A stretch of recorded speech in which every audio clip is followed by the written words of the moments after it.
व्यवहार में भले कठिन लगे लेकिन अंतरात्मा की महिमा के आगे कोई कठिनाई नहीं। महात्मा सहज में घूम रहे हैं और ओम ओम कर रहे हैं। ऐसे ओम ओम करते करते डंडा को खटखटाते खटखटाते एक कुंडे को, जो 24 थे ना, एक कुंडे को दे मारा, 2 टुकड़े कर दिया। दूसरे को दे मारा, उसके 3 टुकड़े। तीसरे को 4 टुकड़े। चौथे के 5 टुकड़े और छठे के तो 6 टुकड़े हो गए। ऐसे टुकड़े टुकड़े कर डाले कि 24 के 24 गमले बाकी के धूल धानी हो गए। राजा ने देखा कि महात्मा लोग है, न जाने क्या ताजुब हो, क्या करिश्मा हो। अभी सबको एक टूटा है तो सबको तोड़ के फिर एकदम प्रकट कर देंगे, क्या है। महात्मा हंसने लगे खूब। राजा ने कहा, बाबा अब वो सब ठीक कर दीजिए। बोले, क्या ठीक होता है? जो पैदा होता है वो मरता है, जो बनता है वो बिगड़ता है। ठीक क्या करना है? बोले, तो ये क्या किया? बोले, 24 बंदों की जान बचा दी मैंने। एक गमला टूटने से एक बंदे की जान जा रही, फांसी लग रही है। बाकी के 24 गमले कभी न कभी टूटेंगे। मैंने 24 आदमियों की जान बचा दी। जला दो। आग बबूला हो गया। सिपाहियों, इस पागल महाराज को पकड़ो, हथकड़ियां डाल दो। अरे बोले, हथकड़ियां में नहीं, मैं खड़ा रहूंगा। बोल, क्या करता है? अभी महावत को बुलाओ और मेरे सामने ऐसे महात्मा वेशधारी पागल आदमी को मेरे सामने पैरों तले कुचला दो, तब मुझे कहीं शांति मिलेगी। मेरे खास गमले सबके सब तोड़ दिए। एक व्यक्ति ने एक गमला तोड़ा, उसको फांसी की सजा दी। उसने 24 तोड़ दिए। ऐसे 24 लोग होते तो 24 को फांसी लगाता, लेकिन क्या करे। महात्मा हंसे जा रहा है, वो आग बबूला हुए जा रहा है। उसको जगत सत्य लगता है और महात्मा को सत्य सत्य लगता है और जगत स्वप्न लगता है, जो कि होगा। सत्य है भगवान, भगवान जिसकी सत्ता से भरण पोषण होता है, जिसकी सत्ता से गमनागमन होता है, जिसकी सत्ता से वाणी स्फुरित होती है। सब कुछ मिटने के बाद भी जिसका साथ नहीं मिटता, वह भगवान मेरा आत्मा है और सभी का आत्मा है। सब में वही है। मन अलग अलग है, बुद्धियां अलग अलग है, शरीर अलग अलग है, आकृतियां अलग अलग है, लेकिन चेतना वही की वही। जिस सत्ता से मेरी आंख देखती है, उसी परमात्मा की सत्ता से आपकी आंख देखती है। ऐसा महात्मा का दृढ़ अनुभव था। सुना हुआ नहीं, माना हुआ नहीं, कल्पा हुआ नहीं, सदगुरु की कृपा कुंजी से जाना हुआ सत्य। भगवान की दृष्टि से अपनी दृष्टि मिलाया हुआ महात्मा था। भगवान के अनुभव में अपना अनुभव और अपने अनुभव में भगवान का अनुभव एकम एक।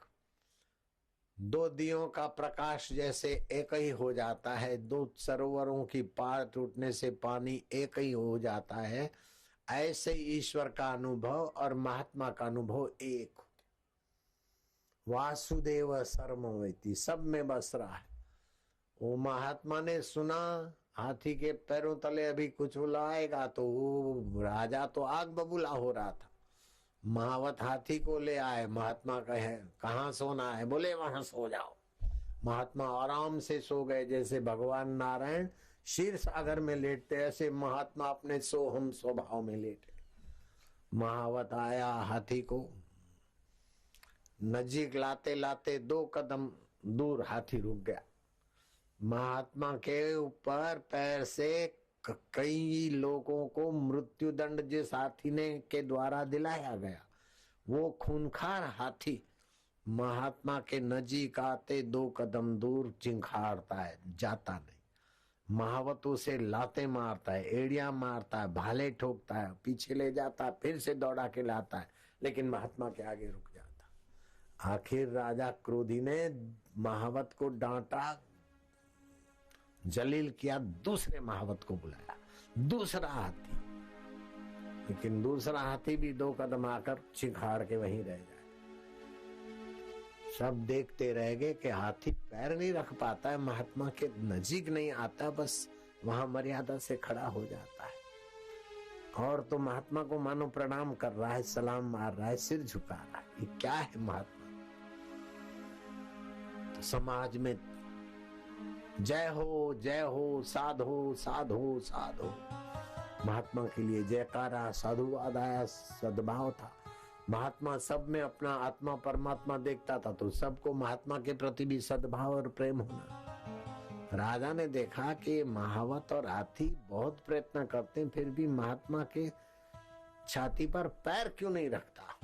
मंत्री ने कहा, राजन, ये महात्मा परमात्मा में अपने को और अपने को परमात्मा में, जैसे दशरथ राम जी में और राम जी दशरथ में, ऐसे ही ये महात्मा ईश्वर में और ईश्वर महात्मा में एकाकार हो गए। इसीलिए ओम माना अखिल ब्रह्मांड में व्याप रहे अंतरात्मा परमात्मा, उसी को ओम ओम करते महात्मा मस्ती में झूमते झूमते धाड़ धाड़ धाड़ निष्फिकर होकर 24 गमले तोड़ दिए।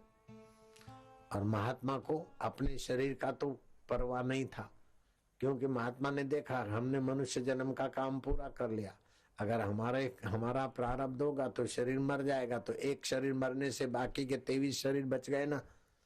तो दूसरों की भलाई के लिए महात्मा ने अपने को बलि चढ़ाया, लेकिन भगवान उनकी बलि नहीं लेना चाहते। हाँ ऐसा है? बोले हाँ। इसका मतलब पहुंचे हुए महात्मा है? बोले हाँ।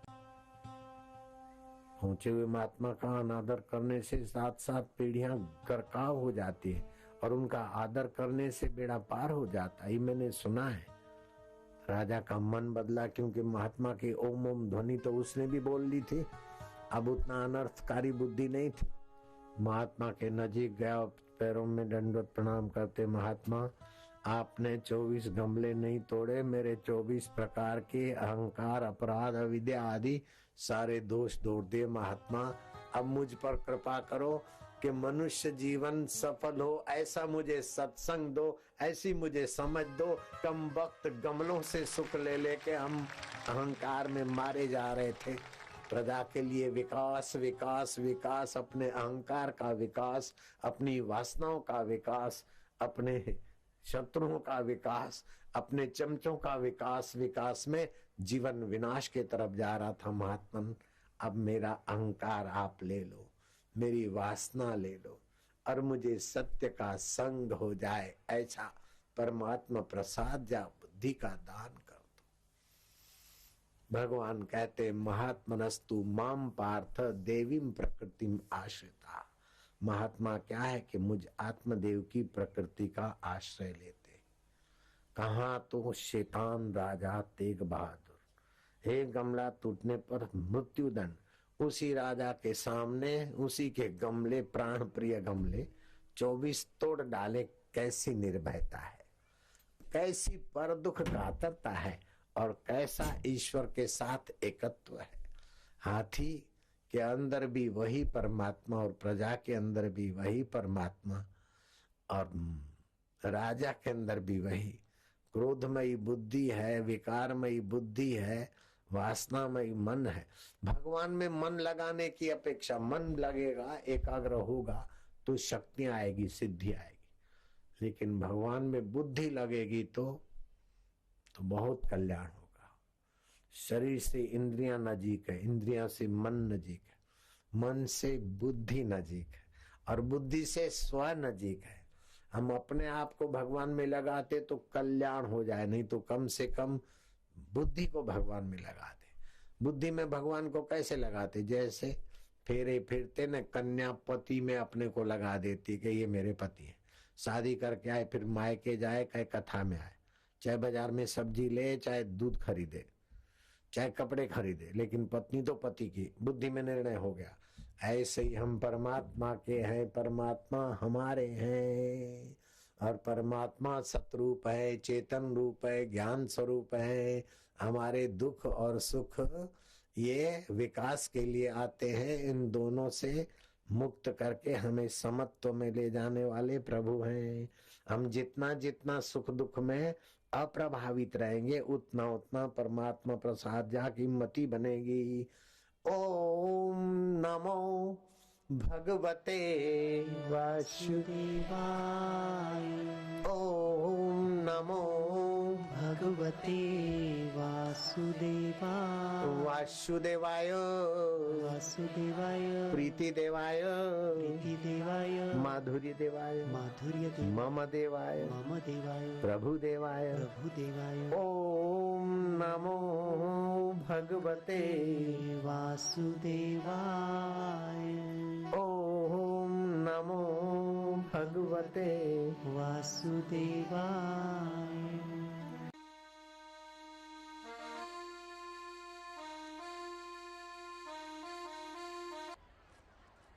ऐसी कौन सी विद्या है जिस विद्या को पाने से सब कुछ पा लेता है आदमी, जिस विद्या को जानने से सब कुछ जान लेता है, और जिस विद्या का सुनना और विचारना सब दुखों से, सब बेवकूफी से, सब शंकाओं से, सब संशयों से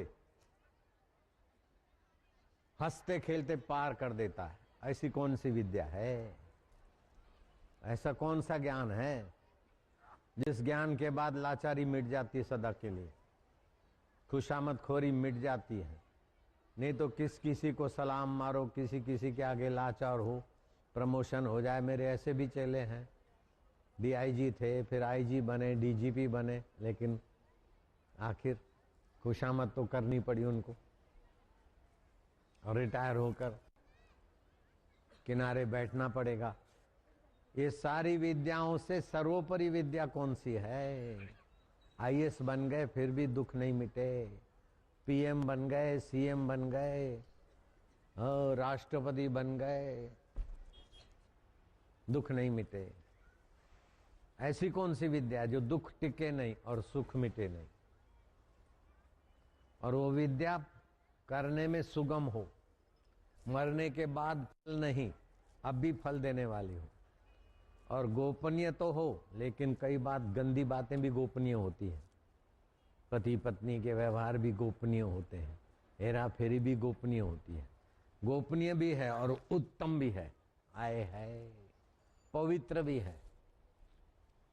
उत्तम है, पवित्र है, लेकिन करने में कठिन हो बोले नहीं, सुगम भी है। लेकिन मन मानिए बोले नहीं, धर्ममय भी है। और एक बार उसका जो पथिक बन जाता है और चल पड़ता है, तो उसके दीदार देवता लोग करके अपना भाग्य बनाते, तो पूनम वाले भाग्य बनाते, तो क्या बड़ी बात है। विद्या वही है जो आपको दुखों से मुक्त कर दे, चिंताओं से मुक्त कर दे, पराधीनता से मुक्त कर दे, परेशानियों से मुक्त कर दे। ऐसी विद्या एक है। उषा भी विद्याओं की राजा है और गुह्य है, उत्तम है, करने में सुगम है, धर्ममय है और प्रत्यक्ष फल देने वाली। यज्ञ करो, अभी धुआं सो, मरने के बाद सुख मिलेगा। अभी दान पुण्य करो, दूसरे जन्म में उसका 10 गुना फल मिलेगा, 100 गुना फल मिलेगा। एक लोभी सेठ बाबा को बोले, बाबा कंबल ले लो। बाबा ने कहा जरूरत नहीं बेटे, अब जाड़े तो खत्म हो गए, कंबल क्या करना। बोले बाबा ले लो, मेरी इच्छा है। बोले काय को इच्छा है? बोले साधु को कंबल देते तो एक देते 10 पावे, और ऊंचा साधु तो एक देवे 100 पावे। तो बोले एक तू रख ले, 99 बाकी रह गए, अभी नहीं चाहिए। बाबा लोग भी मस्त होते। नारायण हरि हरि ओम हरि बोलो ना, पुण्य होगा तो आपका, ऐसा बोलने से पाप लगे तो मेरा। बोलो नारायण हरि नारायण। नारायण माने क्या? नरानाम समूहम इति नारम। नर नारियों का जो समूह है, उसमें जो चैतन्य चमचम चमक रहा है, आंखों से देखता है, कान से सुनने की सत्ता देता है, मन से सोच विचार और बुद्धि से निर्णय, सब बदलने के बाद भी जो नहीं बदलता है वही नारायण है। और वही पाप ताप रोग हरता है तो हरि है। उसी के दूसरे नाम आशाराम बापू, बापू जी, मोटेरा वाले, एक मनुष्य के अथवा एक तरबूज के कई नाम पड़ जाते हैं। वाटरमेलन, तरबूज, छाही, हिंदाणु, न जाने क्या क्या नाम पड़ते हैं। तो उस परमात्मा के अनेक नामों में ये हरि और नारायण नाम है। नारायण हरि। साधु बाबा जाके बोले ना लेना, नर नारियों की भूख मिटाने वाला, भूख हरने वाला हरि के हाथ में बाबा। लोग बाबा बोले नारायण हरि। एक तो भूख होती है पेट की, दूसरी जीवात्मा की भूख है, जीवात्मा सदा सुखी रहने की, और सब कुछ करते कराते बेचारा हर जाता। Young person says life is full of joy, but wise person full of sorrow. जवान समझे जिंदगी मजा लेने के लिए, लेकिन बूढ़े बुजुर्गों को पूछो कुछ भी नहीं। ये आंटियां ध्यान से सुनना, मौसियां, वो दिखे मेरे हाथों में कांटा चुभा जाए, लाड लाडी लाएगा, शहजादी लाएगा, हिंद सिंध हो जाए, महारानी लाएगा, पटरानी बनाएगा, लाडा लाडी के लिए जेवर बनाएगा। वो याद करो, समझती के बड़े सुख के दया में अब लहराएंगे, लेकिन भी देखो बोले कुछ भी नहीं, क्या आंटों की भी वो हालत है। यार ना है दूल्हा फूल की है से, अरे अब पूछो क्या हाल है धाओं का। दिनों में कोई बोलता है दूल्हा शादी करने जा रहा है, कोई शादी, बोले बस तेरे को क्या पता, हम जानते। अरे बाप दादाओं ने शादी किया, हम भी कर रहे। शादी में जो मजा है बाबों को क्या क्या पता, लेकिन बाबा बोलते हैं में जो मजा है वो न शादी वालों में, न कुंवारे वालों में, न राष्ट्रपति वालों में, न इंद्र पद वालों में। वो सुख है ही नहीं जो ब्रह्म विद्या में सुख है। वो ब्रह्म विद्या मिल जाए बस बेड़ा पार हो जाए। राज विद्या, सभी विद्याओं में राजा उत्तम, ये पहले राजाओं के पास होती थी, किसी को नहीं देते थे। राज विद्या क्या है? बाहर से आप व्यवहार करते हैं, सुख में सुखी होते, दुख में दुखी होते, लाभ में प्रसन्न होते हैं, हानि में नाराज दिखते, लेकिन अंदर से समझते कि ये सब नाटक है। प्रसन्नता को भी जानने वाला मैं हूँ। मन प्रसन्न हुआ और मन दुखी हुआ, शरीर बीमार हुआ, शरीर स्वस्थ हुआ, इन सब को जानने वाला मैं हूँ।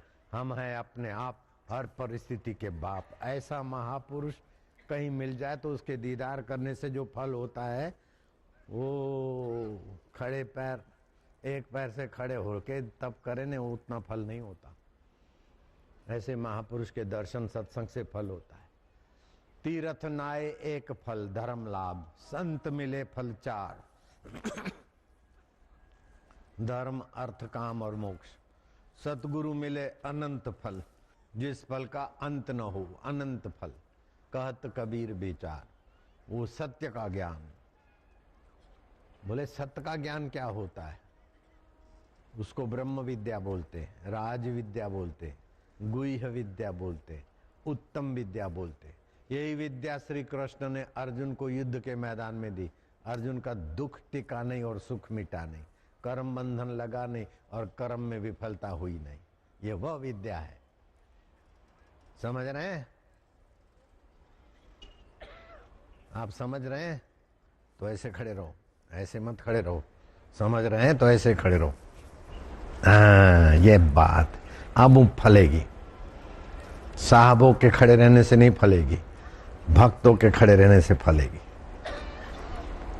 अर्जुन ने कहा साधी में हम शिष्यो अस्मि। इतना अर्जुन बहादुर के सशरीर शरीर स्वर्ग में गया, दिव्य अस्त्र ले आया और वहां की अति सुंदरी अप्सरा तो वैसे ही सुंदर होती है, लेकिन उनमें भी अप्सरा शिरोमणि उर्वशी अर्जुन पर फिदा हो गई।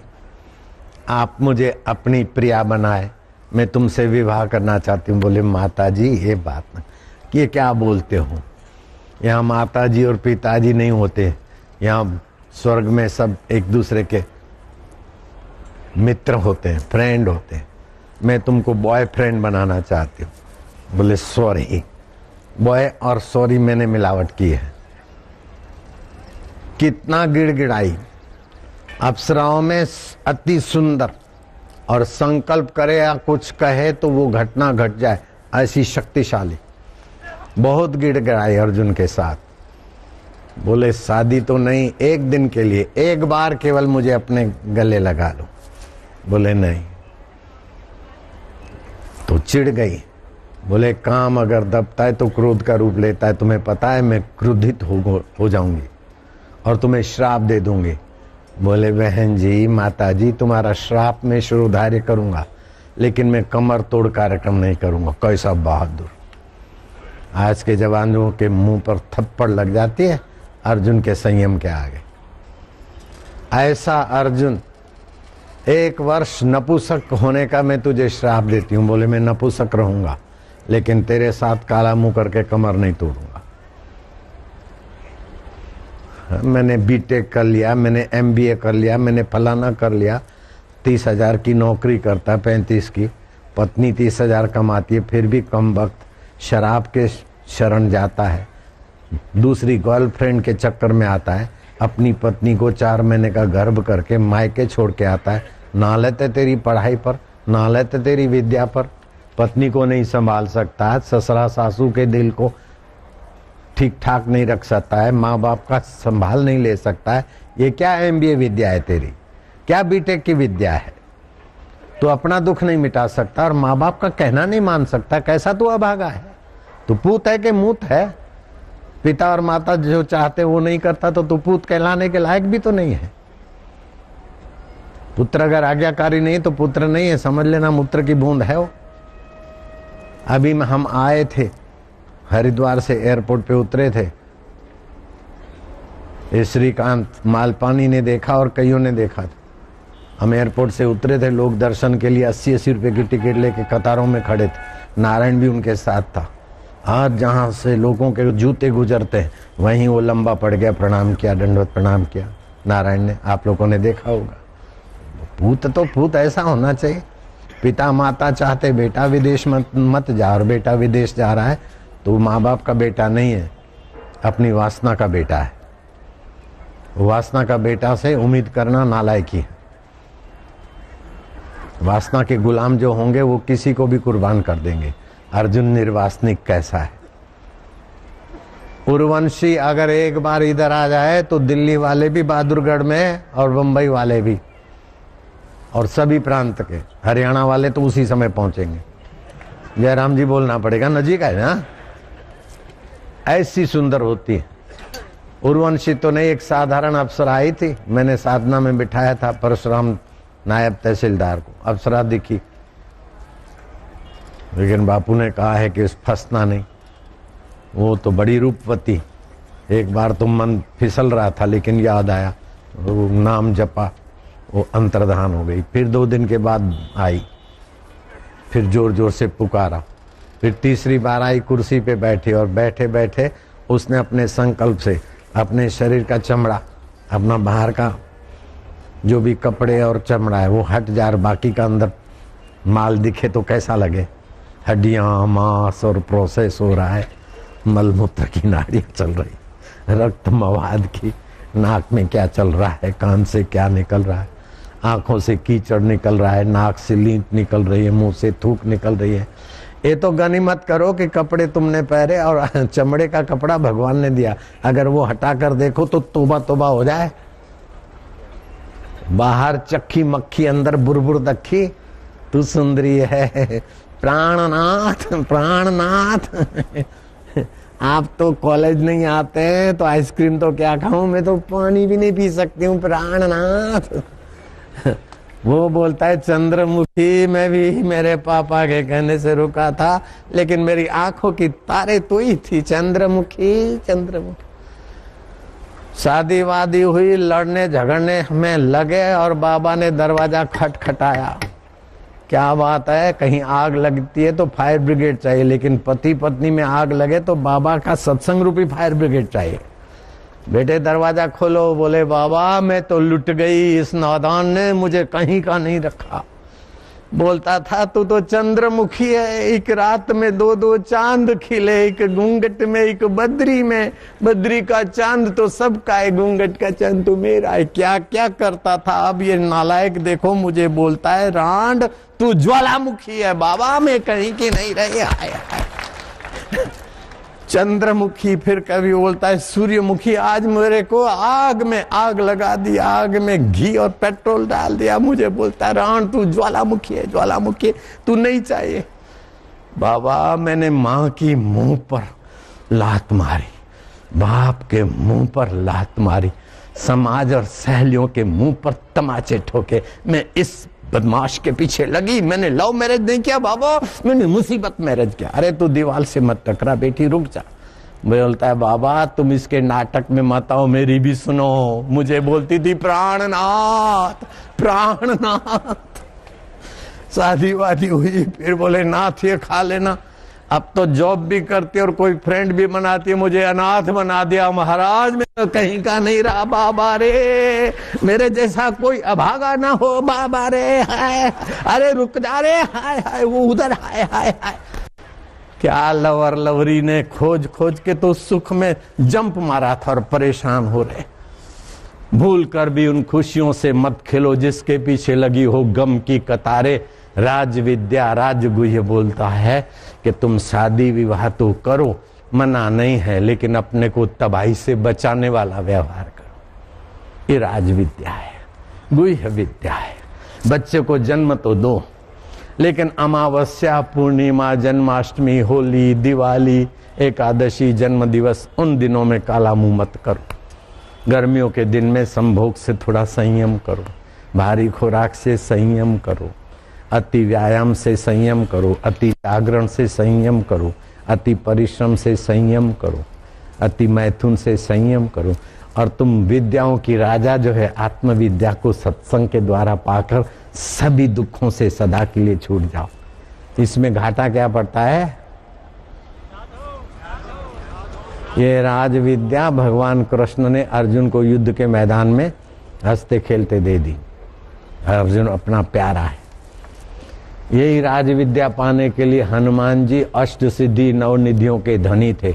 राम जी की बिन शर्ती शरणागति और सेवा की तत्परता से तब सीताराम प्रसन्न होकर राज विद्या का दान किया हनुमान जी को। ये वो राज विद्या मैं आपको देने के लिए झुमा रहा हूँ, हंसा रहा हूँ, खिला रहा हूँ। ये हंसते खेलते मिलती है, इसमें कोई परिश्रम नहीं।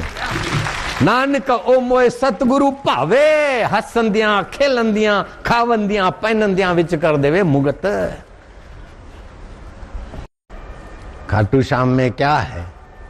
भीम ने जिससे शादी की थी, एक तो द्रौपदी थी ऑफिशियली, दूसरी जिससे किया था विवाह। राक्षसी भी कोई जाति थी, जो भयंकर स्वभाव के होते, उनके जरा आंख नाक कान मुंह चेहरा भयंकर चित्रण कर दिया जाता है। जैसे रावण राक्षस जाति के तो ब्राह्मण भी तो थे, कुलस्थ कुल में थे, राक्षस हैं वो। जैसे नाग जाति, राक्षस जाति, दैत्य जाति।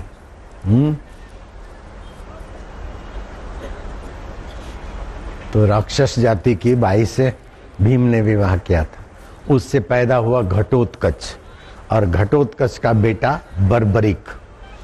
वो बर्बरिक का सिर कटा कृष्ण ने ले लिया, क्योंकि बर्बरिक को तपस्या किया था, साधना किया था, तो देवियों का और किसी ब्राह्मण का वरदान मिला था। तो जिसको भी ये भभूत लगाकर बाण फेंकेगा, वो बाण उनको मार के तेरे प्रचंचे में वापस आ जाएगा। तो बर्बरिक ज्यादा था महाभारत का युद्ध देखने।